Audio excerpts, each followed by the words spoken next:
Stewart, and I am the Executive Director of Statewide Play New Hampshire. And on behalf of Statewide Play and the New Hampshire Institute of Politics here at St. Anselm College, I would like to welcome you to the second installation of our Politics Unplugged 2020 series here at St. A's. Statewide Play, if you're not familiar with it, is a statewide nonprofit whose mission is to attract and retain more young people. And in conjunction with the Institute of Politics, we created Politics Unplugged as an opportunity for young people to engage with the candidates for president and to talk to them about issues that are important to their demographic here in the state and that might lead them to leave or stay here in New Hampshire, and to do so in a kind of a casual and kind of free-flowing way. And we're very excited to be here with you today, and we thank you all for coming. We'd also like to thank Bank of America. They're our sponsors for today's event and really the whole Politics Unplugged series. And if we could, can we give them all a round of applause?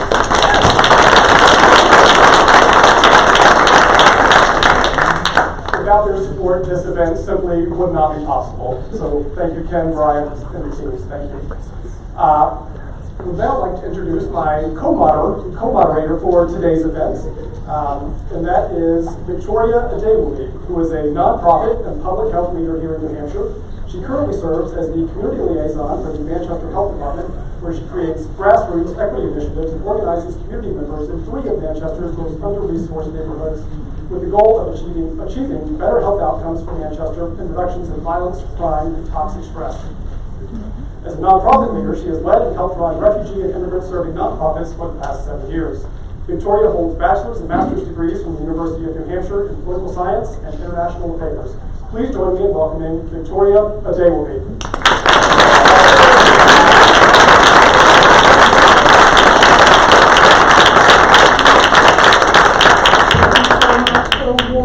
Welcome, and I know I'm not the main event, so I need to read the sheet so we can get the show on the road. I have the pleasure and the privilege to introduce U.S. Senator Cory Booker. Since being elected, Since being elected to that body in 2012, Senator Booker has written and championed dozens of bills aimed at addressing our broken criminal justice system, expanding economic opportunity, and fighting for equal justice for everyone. In 2018, he helped to write and pass the First Step Act, a bipartisan bill that for the first time in decades makes meaningful reforms to our criminal justice system and begins to reverse the injustices of mass incarceration. In fact, this bill has been the only major bipartisan bill passed thus far during the Trump administration. Before serving in the Senate, Senator Booker worked as a tenants' rights lawyer and served as mayor of Newark, the largest city in New Jersey. He attended Stanford University, studied at Oxford University as a Rhodes Scholar, and is a graduate of Yale Law School. So please put your hands together.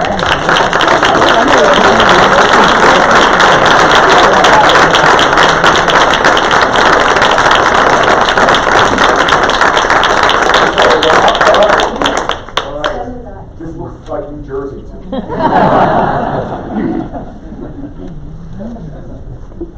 Well, welcome. You seem so far away. Yeah. It's a little more intimate. I mean, come on. See if we can put a spice. So we can decide. Okay. Come on. Here we go. Yes. Those Here we stylish go. shoes. Well, is that a Christmas present? The backs, show them the backs, Will. Look how nice. Look. Very nice. I have great socks too, if I can just point those out. So this is a good introduction to our conversation, which, as I mentioned to the audience, we wanted to be kind of a relaxed and kind of casual forum. These types of things can often be kind of stuffy and very much focused on the nitty-gritty of policy. And don't worry, we want to talk about that stuff too. Make sure you know your stuff. All right, we know we have some solid substance here, but one of the goals, we want to get to know candidates as human beings, not just political figures.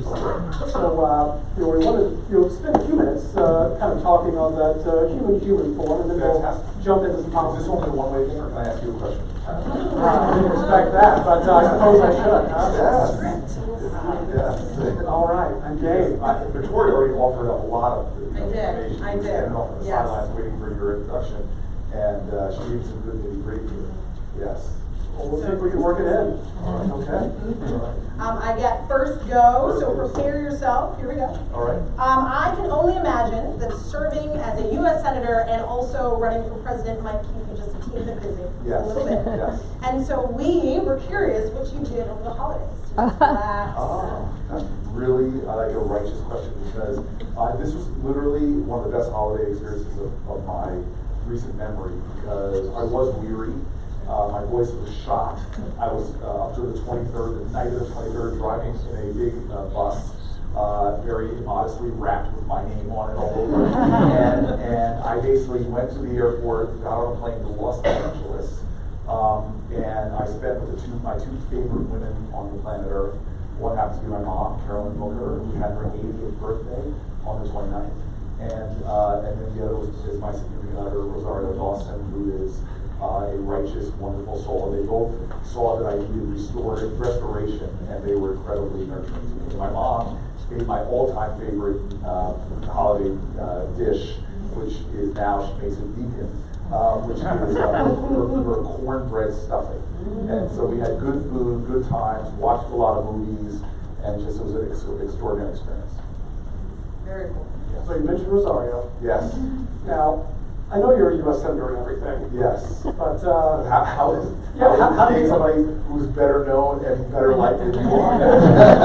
how did you manage it? How did you get her? How did I manage to be dating her?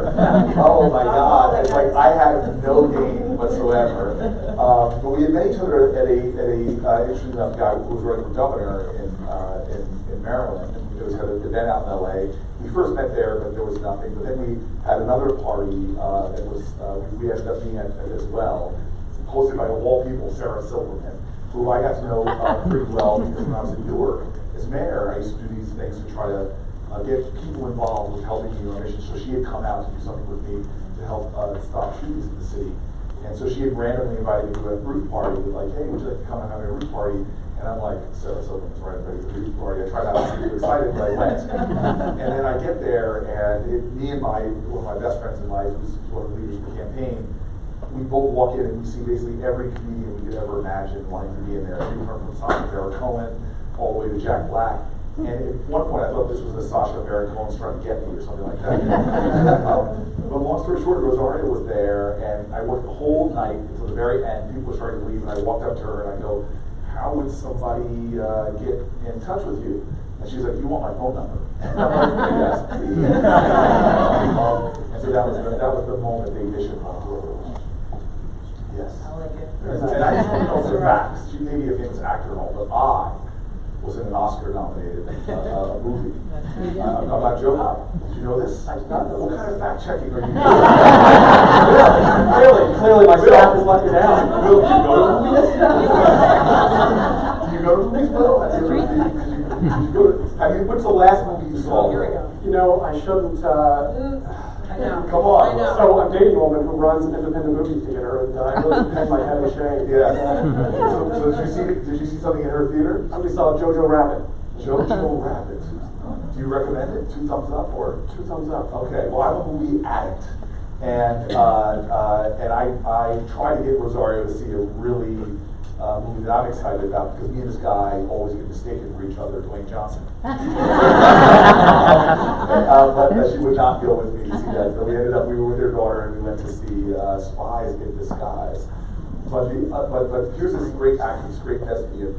But I was in an Oscar-nominated documentary that lost in the Oscars to March of the Dagenham Penguins. They're not cute. They are. But it was called Street Fight, and now it's available. It's now available free online. You can go to YouTube and watch. It's about how I beat a political machine in Newark to ultimately become American city. Very cool. I learned something today. I know. We're learning new things all the time. Very new things all the time. Next time I see you, Will, I will ask you if you've seen it. Top of the queue. Top of the Come on, queue. All right. exactly. All right. Questions afterwards about that movie. Now we're just curious about your taste in music. So we must know what your top played songs on Spotify were for 2019. I mean, I keep my phone to my, so I was embarrassed when I saw it, because it exposed me. And it's like, you don't think that you have listened to this stuff. So I so overplayed, and this didn't even come out in 2019, it's a couple of years back. Chance the Rapper's coloring book, is it? Yes. I just like killed that whole soundtrack, so that popped up to the top. Then a whole bunch of gospel music, because this has been a year that I was leaning heavily on my sort of faith, and you'll get me up in the morning. And then this is the very embarrassing part, a whole three songs from 3 different show tune type musicals. So let me defend myself real quick. Hamilton soundtrack popped up, so I feel like I'm no snaps at all. I'm really upset about that.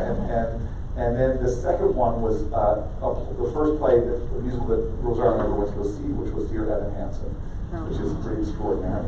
And then the last one, again, somebody I get confused for all the time, who in his X-Men days, he plays Wolverine, but American Showman, British Showman, rather. Yes, you can see the likeness. Yeah, so those songs from gospel, a lot of rap, a little bit of Bruce Springsteen, just to keep my Jersey cred going. Bon Jovi, yes, I will lose my Jersey card. Yes. So speaking of movies, since you brought it up, have you seen the new Star Wars? This is like the best ploy I did, because this has been the dirt. The least amount of movies I ever saw was in 2019, because you're running the presidential campaign trail. So the brilliance of my campaign manager, knowing that I would be going through kind of shock, not seeing Star Wars as a sci-fi addict, he designed it so that the press corps was all following me on. There were gift bags on our big campaign bus. And so the last campaign stop that we went to on the 22nd or the 23rd was to take the press corps and campaign staff all to see Star Wars. And it was such a fun experience. Your thoughts? Look, first of all, I am a J.J. Abrams devotee, and he's a guy that straddles the 2 universes I love, Star Wars and Star Trek. And so I gave it a good solid B as a movie. But it's Star Wars, so it jacks up to A. But I know there were Star Wars fanatics in the media that were there with me that were very upset with me. And we argued, and you should not argue. Anybody who's interested in politics, don't fight with the media, unless, of course, you are running as a billionaire, bankrupting companies, and you have more creative hair than me, and maybe I'm president by calling you the enemy of the people, but I don't suggest that as a strategy for healing this country, making us better. Well, thank you, Senator, for sharing a little bit of your personality with us. We have learned some things. Have we really learned some things? So, because one thing you just completely overlooked is that I happen to have a skill that my staff hates, which is I am in this race. I can't joke about doing this. I think I am the best dad joke teller in race, and my staff challenged me on the bus to how many dad jokes, holiday themed dad jokes, I could get in. And so I'm just going to give you one dad joke, holiday dad joke here. You set the bar pretty high. These will guaranteed to make people groan. Okay, so what we already talked about my music taste. So what does Chance have in common with Santa's elves? Well, like the elves, they are both great rappers. I'm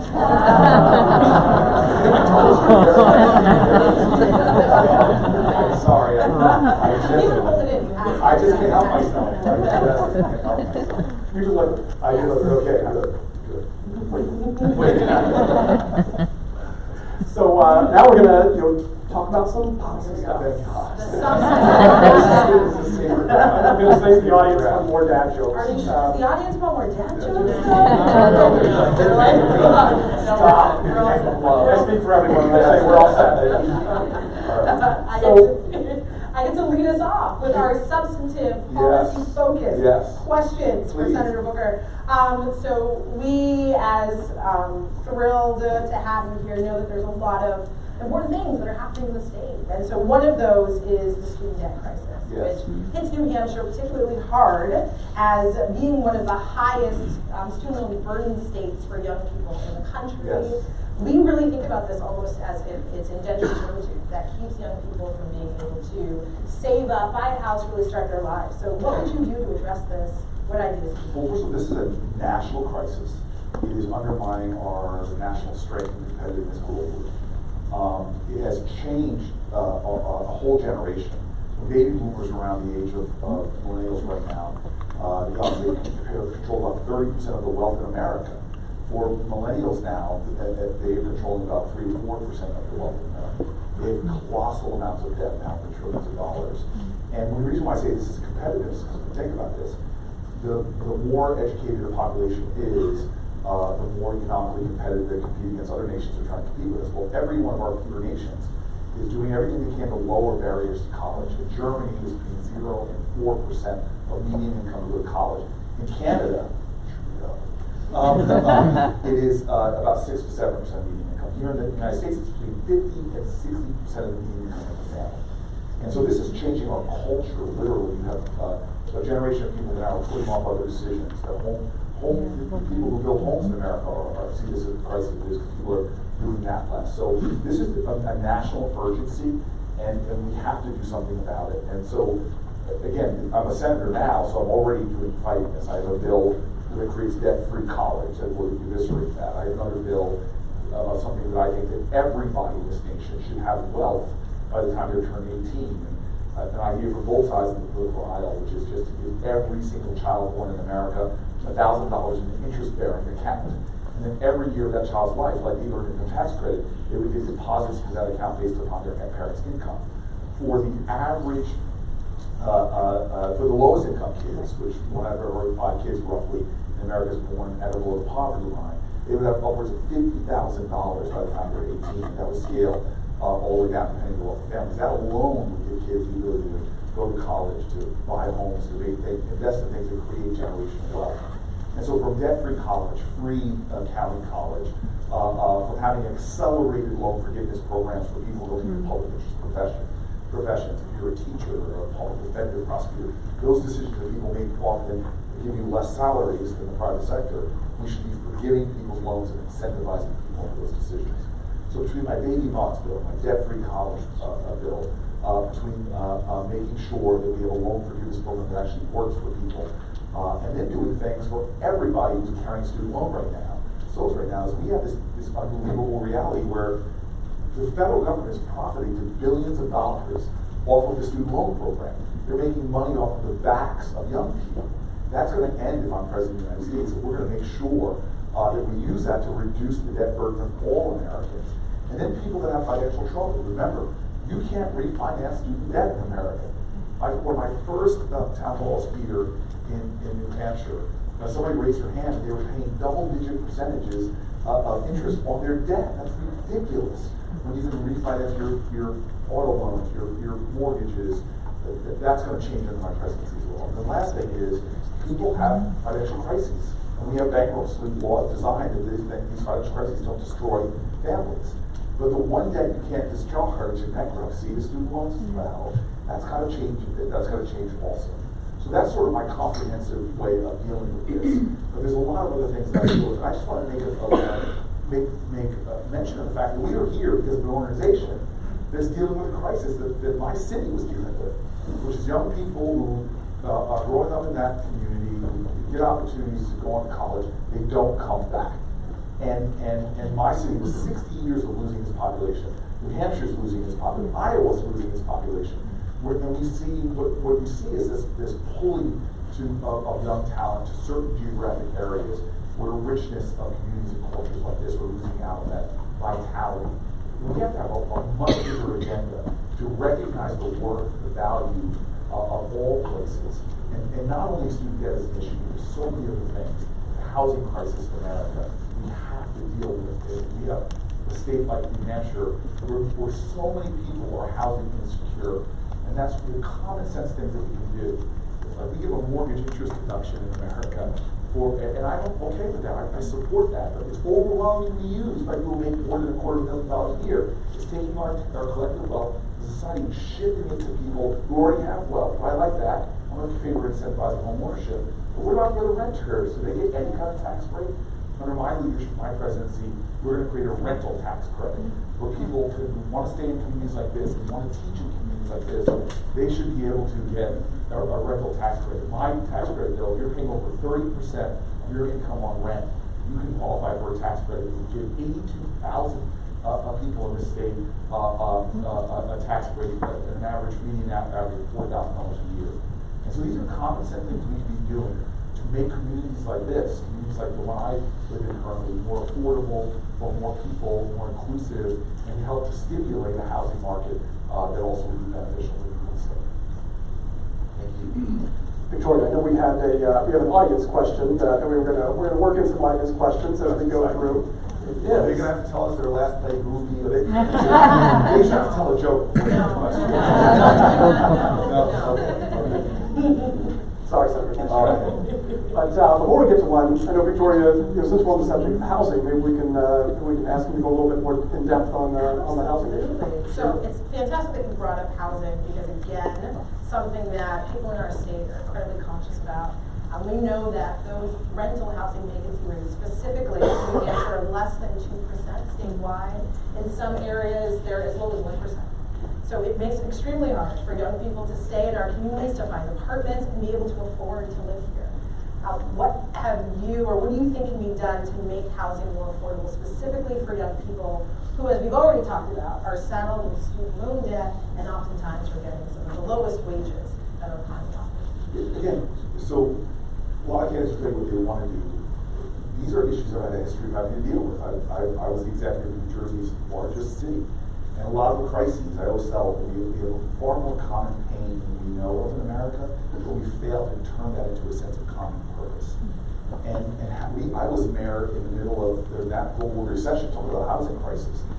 And yet I said I was determined I'm going to double the production of affordable housing in my city, even though a lot of the streams that built affordable housing were disappearing. We found all kinds of creative ways to stimulate a housing market. That experience is going to make me a president that knows how to get affordable housing built. And we're going to do a lot of things. So just common sense. This is not sexy, but it's what we can do to make America livable for everybody. Like massively increasing the housing trust fund so that local communities have more resources. We want to make sure that we do things that stop communities that don't build affordable housing, often because of restricted zoning. We want to hold people accountable for the kind of zoning laws that help the affordable housing be built. We want to give renters, creating more demand. That tax credit actually is going to create greater demand. We want to make sure that we are doing things with people that are often losing their housing to help them stay in housing. Just by having legal counsel when you're facing eviction will drop your eviction rate of almost 70%. We want to make sure that we're creating a country that is building a supply, has a demand, and that has the resources to actually do the reconstruction that needs to be done. And then I don't want to leave this out because I got in politics. Look, I grew up in very, we were sort of beginning to have this conversation. When I was a young man, housing rights and housing issues were at the core of my family's story. When we moved from the South up to this incredible mecca, I don't know if you've ever heard of it, it's called New Jersey. My parents were consistently denied housing in communities in 1969 because of the color of their skin. And what they found was an incredible group of activists, mostly white people, in that community who said, we're going to fight for you. And they started sending white couples behind my parents as volunteers. They would find out that the houses that they were looking at, that they were told was sold, were still for sale. In the house I grew up in, my parents were told it was sold. The white couple came out, the house was still for sale. They bid on the house, the bid was accepted, papers were drawn up, and on the day of the closing, the white couple didn't show up. My father did, and a volunteer lawyer, this incredible man, white man, and they confronted the real estate agent who didn't give up. He stands up and punches my dad's lawyer in the face and sings the dog on my father. And every time my dad would tell the stories, I was growing up in this beautiful home, the dog would get bigger. You're right. So I had to buy a pack of wolves to get you in this house. My parents taught me what your families, I'm sure, taught you, that we all drink deeply from wealth of liberty and freedom and opportunity. If we didn't dig, And you can't pay it back to those Americans that sacrifice for rights that all of us take for granted. Workers' rights, women's rights. And so I went off, an earnest guy. You mentioned my resume, Stanford. I got to Stanford, by the way, 4.0, 1,600. 4.0 yards per carry, 1,600 receiving yards. I was an All-American football player. But stayed, got my master's, overseas study, came home. My dad was not impressed when I was in law school. He said, boy, you got more degrees in the month of July, but you're not hot. Life isn't about the degrees we get, it's about the service you get. And so I moved to Newark, New Jersey. I'm the only United States senator that lives in a community at the below the poverty line where we don't mistake wealth with worth. Where I see everyday absurdity to live in a nation where my neighbors, many of them work longer hours than my parents did. And they can't afford market rent. They need food stamps. I see the dignity stripping endeavor that can be working full-time jobs, catching extra shifts, and still need food stamps. Where is the economic justice in this country that you can do everything right, but you can still find yourself in a community where the gun violence, Shahad Smith murdered with an assault rifle on my block, where you don't know if the water coming out of your tap is clean. 3,000 places in America, jurisdictions, have more than twice the blood lead level of Flint, Michigan. Here in New Hampshire, clean water is a driving issue as PFAS and other things are threatening the safety of our children and our families. Where is the justice when you have a criminal justice system that is, as Brian Stevenson says, treats you better if you're rich and guilty than if you're poor and innocent? And God forbid you have a serious mental illness or an addiction, because you're not going to be treated with health care or treatment. You're more likely to end up in jail and prisons and not have those issues addressed. All the things that we heap against the most vulnerable people. Why do I live in Newark, New Jersey? Because I didn't get into politics because of some vanity play. This is not about elections. They matter and have consequences, but at the end of the day, this is about us. This election is not a referendum on one guy in one office. It's a referendum on who we are and who we're going to be to each other. And I know the urgency many people feel to beat Donald Trump. I feel that urgency. But beating Donald Trump is the floor. It's not the ceiling. It gets us out of a ditch. It doesn't get us to the mountaintop. I got in politics because these are the people that want to get to the mountaintop. And so all of these issues we're talking about, to me, they go to the core of the values of this election. We need a revival of civic grace. We need a more courageous empathy for one another. We need our civic spaces and our policies to respect the moral values at the core of this country. I'm sorry, we can talk policy all you want, and I love it. I'm a nerd, policy wonks, Star Trek, Star Wars geek. but this is not about the head. And I'll tell you this, maybe you're not going to hear this from other presidential candidates, but I'm the guy on that stage or in this race that knows most of the candidates were friends. I was texting with Yang the other day. I serve in the Senate with other folks. I was sworn in by Joe Biden. And let me tell you about all of them. This is why I get so mad when candidates or anybody attacks the character of the people running.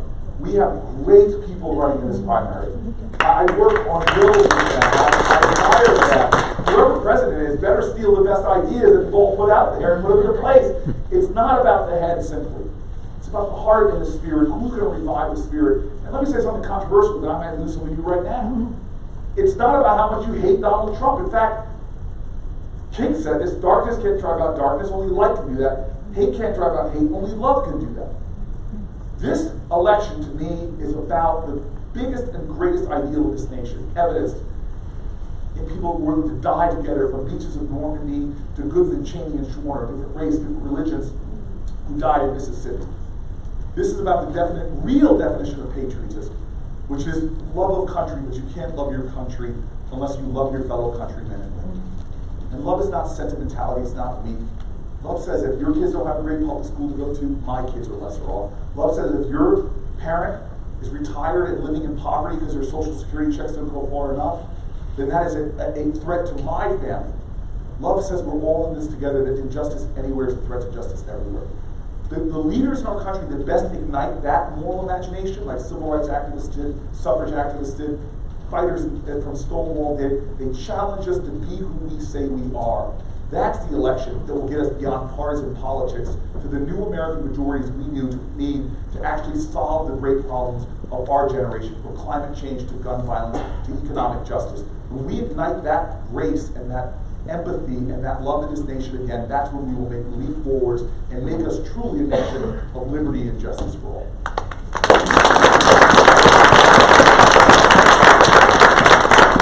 Now we're going to jump to some audience questions. Yes. And our first question from the audience comes from Elizabeth Manning. Hi, Senator. Hi.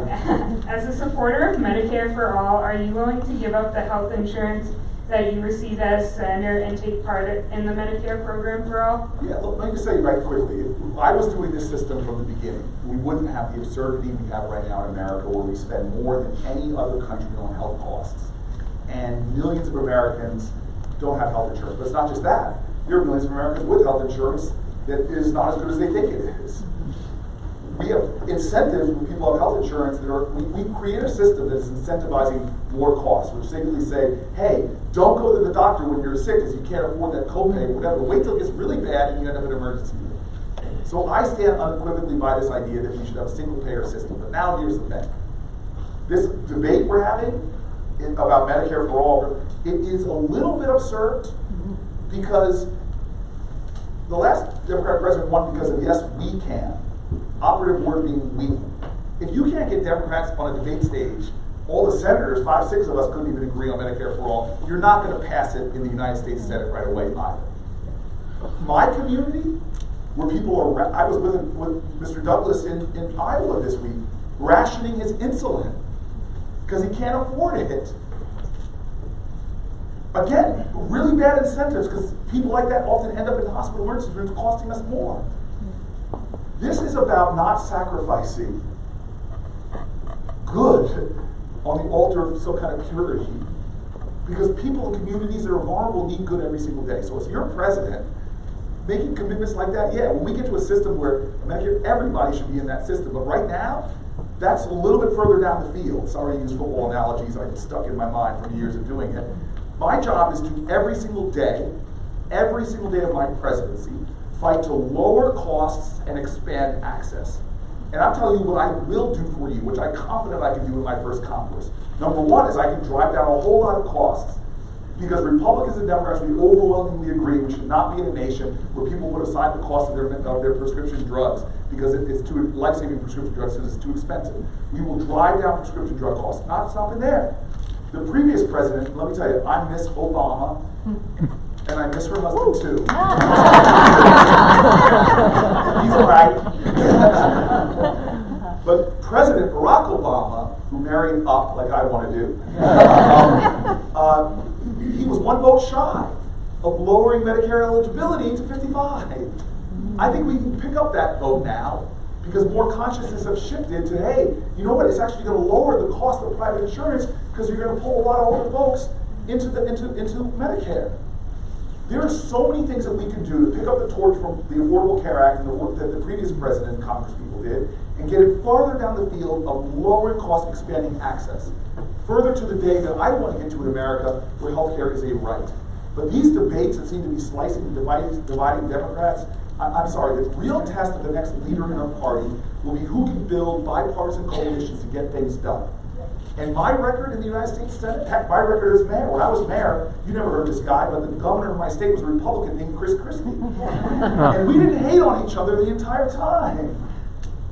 I could write a dissertation on our disagreements, but he is my friend. Brene Brown said, it is hard to hate up close, so pull people in. We found common ground and made dramatic change in one of America's most challenged cities that now is going through its biggest economic development period. Took a school system from one of the worst performance districts in our state to now the #1 school system in America with PPI schools. I couldn't do those things alone. When I got to the Senate, I went out and started inviting all my Republican colleagues to dinner, going to their office for meetings. I even went to dinner with Ted Cruz, which was hard to find a restaurant. Because he's from Texas and I'm a vegan, crying out loud.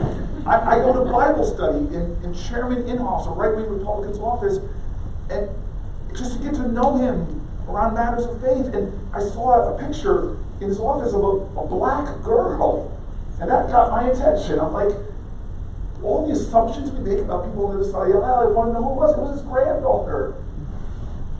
And he and I passed legislation together. Ted Cruz and I passed legislation together to help communities recover after disasters. He and I passed legislation together to force states to disaggregate data so we see how foster kids are doing and homeless kids are doing. As you said, the only major bipartisan bill was passed in the Senate, liberated thousands of people from prison, and I got it done by reaching out to Grover Norquist, the Koch brothers, to Newt Gingrich. We are not each other's enemies. And I'm going to fight like heck to make sure Donald Trump doesn't get elected. Heck, I'm going to be the nominee that goes around states you're not expecting me, because I'm going to fight like heck to put Mitch McConnell into the back benches again. When elections are over, I'm going to be the president that works every single day to show Americans that the lines that divide us are not nearly as strong as the ties that bind us. To show Americans that the call of every generation has been to put more indivisible into this one nation under God. And of the people running, I will get more done on health care. Because my whole life has been dedicated to create uncommon coalitions, to create uncommon results. And I'm going to tell you right now, I think the only president that's going to warn you about voting for me. Because I'm warning you right now, if I am your president, I'm going to ask more from you than any president has ever asked from you in your lifetime. Because change does not come from Washington. You think it was a bunch of guys on the Senate floor in 1920 that said, hey fellas, let's give women the right to vote. Okay, ready, great. No, that came from activists in this state who were part of the abolitionist movement. You think we overcame the block, the longest filibuster in Senate history was Strom Thurmond blocking civil rights legislation? And you think we got civil rights legislation because one day Strom Thurmond woke up, came to the Senate floor and said, I've seen the light. It's time to give those Negro people some rights. No. Everything this nation has done when we were challenged, from beating the Nazis to going to the moon, has been when we created uncommon coalitions, bringing hidden figures together with white male astronauts. It got us to the stars, past the Sputnik. This is a time in America where the very enemies of this nation, the last confidential documents I read, you have to go to the Senate bunker, you got to get rid of your cell phones and everything to reclassify documents for what the Russians are doing to undermine our democracy. You know what one of their strategies is? I got so upset, I had a big afro when I got to the Senate, and I pulled it all out. It is one of their strategies we sometimes see folks playing into. They pretend they're Americans, they go onto our social media platforms pretending they're us, and whip up hate between us. Because the more we fight each other, the weaker we are. And the best example I'll give, and this is the last one because it breaks my heart, and if America has not broken your heart, you don't love her enough. My parents and my grandparents taught me that when tragedy strikes this country, our moral imagination responds with greater inclusion, greater activism. 4 girls died in a bombing in Birmingham, and we come together as a nation, overcome challenges, pass laws, change them. When women were throwing themselves out windows in my grandparents' generation at the shirtwaist factory fire in New York, we changed laws, workers' rights, that we now take for granted. We responded as a nation, but now my generation, they slaughter people at a concert in Las Vegas or a nightclub in Orlando, and nothing changes. They kill people in houses of worship, from a synagogue in Pittsburgh to a church in South Carolina, and God, nothing changes. They are killing our children. 14-year-old killed in Des Moines right before I left. Killing children hiding under their desks in Newtown and Parkland. And what is the strongest nation on the planet Earth? And we are not strong because of our military. We're the strongest nation on the planet Earth because of the connections we have between us. But what do we do in our generation? We send our children to school with the implicit message, we can't protect you, and so we're going to teach you how to hide. There are more shelter-in-place drills in the United States of America right now than there are fire drills. And it's not because we don't agree. 86% of NRA members agree on universal background checks. But we can't pass that legislation because we have so many divisions where we hate each other just because we vote differently. We need healing in this country. I want my next president. God, I hope you give me the honor of being it, but whoever it is, better be someone. They're going to be smart as a whip, and I hope they take good ideas from wherever they come. But I want their heart and their passion and their gut to always be about teaching this country to love more, to have greater empathy, to revive grace, because as it has been in our history, that is our best hope to leading this whole planet Earth out of crises like climate change.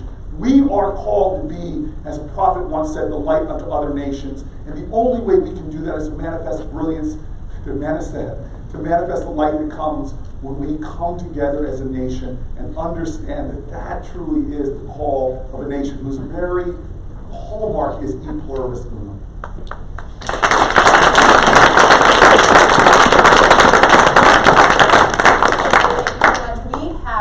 Another audience question for you. Yes. So we're going to call up Michael Harper. Michael Harper, you play the harp, sir. No, but my Instagram is Mike the Harper, so it's very confusing. I'm sorry, I can't do this. Did you see Star Wars? I didn't, not yet. Who are you? I know, no, and I'm like you when it comes to that, so I'm slacking right now. All right.